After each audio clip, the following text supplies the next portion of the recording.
After the release and subsequent box office explosion of the Super Mario Bros. Movie, the stage was set for more films based on classic Nintendo franchises. Aside from sequels and spin-offs to the Super Mario Bros. Movie, the most obvious next step would be a film adaptation of The Legend of Zelda. And sure enough, on November 8th, 2023, we were suddenly greeted with a post on Nintendo's official social media accounts saying, "This is Miyamoto. I have been working on the live-action film of The Legend of Zelda for many years now with Avi Arad-san, who has produced many mega-hit films. I have asked Avi-san to produce the film with me, and we have now officially started the development of the film, with Nintendo itself heavily involved in the production. It will take time until its completion, but I hope you look forward to seeing it." Many were shocked and appalled at the announcement. There was a lot of emotion and a lot of probably hyperbole in some reactions, and rightfully to a certain extent.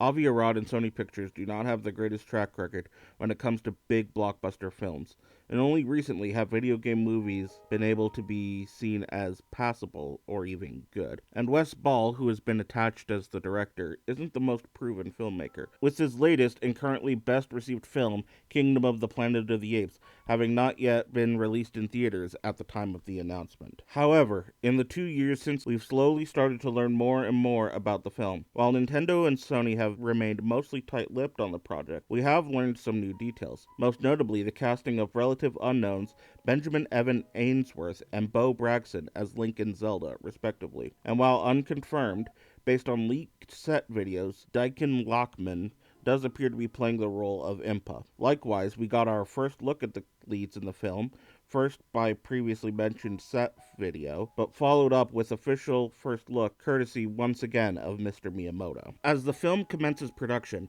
I'm left wondering if a lot of the fan base's concerns are really warranted. Sure, it's not unhealthy to be reasonably skeptical when any film is made. It is a tale as old as time for a highly anticipated piece of media to end up disappointing fans upon release. However, I'm choosing to remain optimistic for the film, as in this video, we will be taking a look at some of the concerns people have about the film and how some might not even be major issues at all. It comes as no surprise that there may be some hesitation about Avi Arad and Sony Pictures when it comes to the studio choice to make the Zelda movie. Looking through their recent combined track record, with their heights being the Spider-Verse films, with their lows being some of the Spider-Man spin-offs, with Arad also producing the less than stellarly received Borderlands film.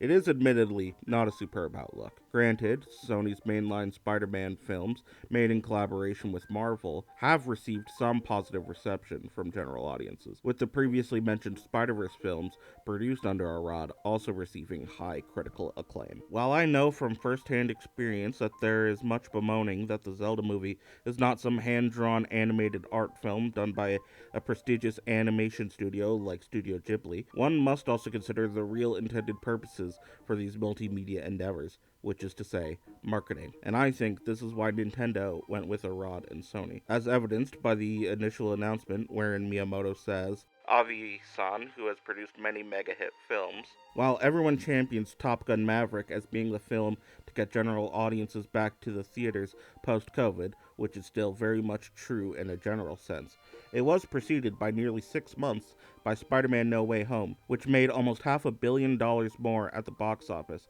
and is the highest-grossing non-Avatar Hollywood movie post-COVID. Is it unfortunate we aren't getting some prestige art house animated Zelda film from someone like Ghibli? Sure, I would have loved to see someone like them or another animation studio like Cartoon Saloon or Laika handling the project. However, we must come to terms that there are some capitalistic reasons as to why franchises are handled in the way that they are. However, not all hope is to be lost. Wes Ball has shown just last year that he can handle a franchise film in the big studio system. So, as for me, I'm more curious as to how he, the boots on the ground filmmaker, tackles the project. This has also been a project on Wes's mind for a long time, tweeting about it all the way back in 2010 about how the next big CGI filmmaking endeavor ought to be an adaptation of The Legend of Zelda. He has also posted about enjoying the Zelda series on his Twitter prior to the announcement of the film. This is not a filmmaker simply being tossed onto a project because they can be bullied around by the studio. This is someone who is attached to the project because it's something they want to do. Of course, when adapting a series with as wide of a variety of stories, locations, and characters to the big screen as The Legend of Zelda, it makes you wonder what will be adapted and how it will take shape. I have my own thoughts as to what I would do personally, but we can get a general idea of what may be happening based on the limited information we have from the film. In the released photos as well as the leaked set videos, we can see Link and Zelda are together out in the world for at least some portion of the film. Adding to that, Zelda is seen wearing a blue tunic while Link wears his iconic greens, albeit missing his trademark hat, instead seemingly having a hood of some kind to give him the same silhouette. A woman seemingly resembling Impa is also seen traveling with the group, her design also not matching any specific rendition of the character. Also, when asked about what his favorite Legend of Zelda game was while doing press for Kingdom of the Planet of the Apes, director Wes Ball chose to stay silent. I better not say.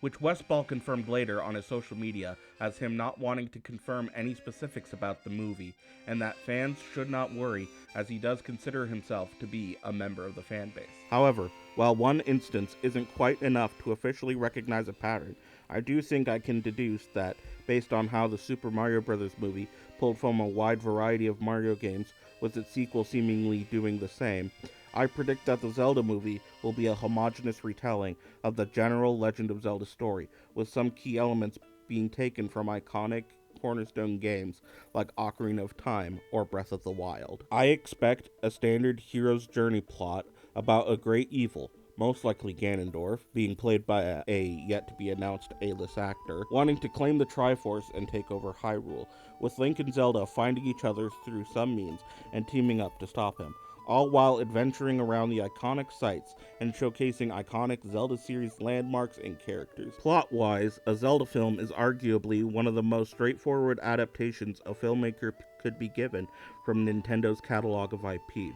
While there is a certain aspect of player interaction and exploration that is taken away when adapting a video game to film, the sense of exploration and wonder at seeing a new world can still be experienced through film. Wes Ball has shown he is capable of doing so in the previously mentioned Planet of the Apes. While I don't expect to see Link do a bunch of MacGuffin side quests followed by the same exposition scene 4 times, I do imagine Ball will make it a point to showcase Link and or Zelda exploring Hyrule and meeting different characters of the many different races, whether that's new original characters for the films or a handful of pre-existing characters from the games like the Breath of the Wild champions or the Ocarina of Time sages, or one of the many other characters present within the series. A big concern people have expressed with the film is the possibility of adapting the notably silent protagonist Link to the big screen. These concerns have been validated with past attempts to adapt the Zelda series,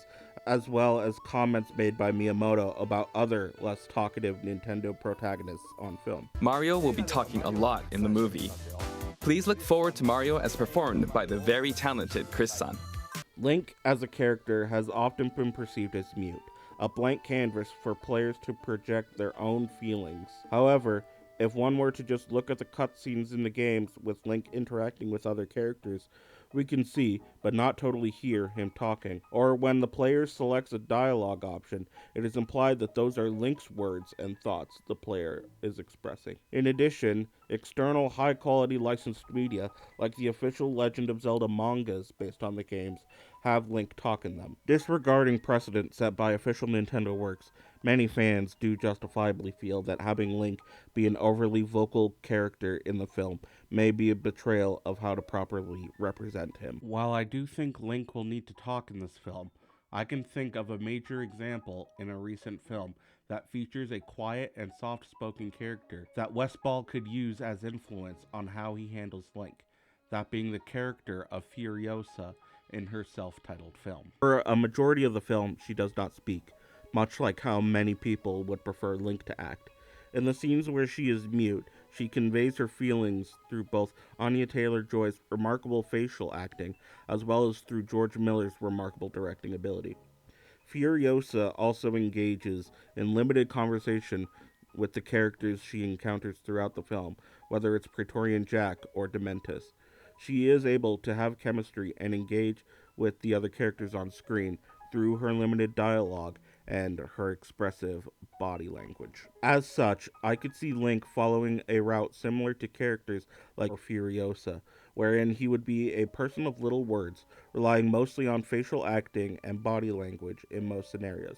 However, he would still be able to carry a conversation in a scene when the story calls for it. Luckily, it seems like he will have a companion traveling with him, that being the film's namesake herself. While there's probably more I could say to cope and argue that the movie will be good, in the end, some healthy amount of skepticism is normal and encouraged when engaging in discussion regarding the Legend of Zelda movie. While at the time, we simply know too little about the film to make a sound judgment one way or the other. While I personally choose to remain hopefully optimistic regarding the film and how it may turn out, some of the intense doom and gloom had in certain fan spaces can come off as a little bit excessive and somewhat pearl clutching. While there are many reasonable flaws and criticisms to be had with the original Super Mario Bros. Movie, some that a cynical side of me half expects to also exist in this film, in the past, the Legend of Zelda series has often been lauded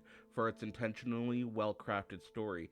As such, the foundation for adaptation is much more present than it was for Mario. As we await further updates regarding the film, I will choose to remain optimistic. However, if the movie comes and goes and is a total dud, then I will gladly admit I was misinformed and had my hopes placed too high. And you can continue to have your doubts regarding the production of the movie. If there are concerns you have that I didn't address here in the video, feel free to let me know about them in the comments.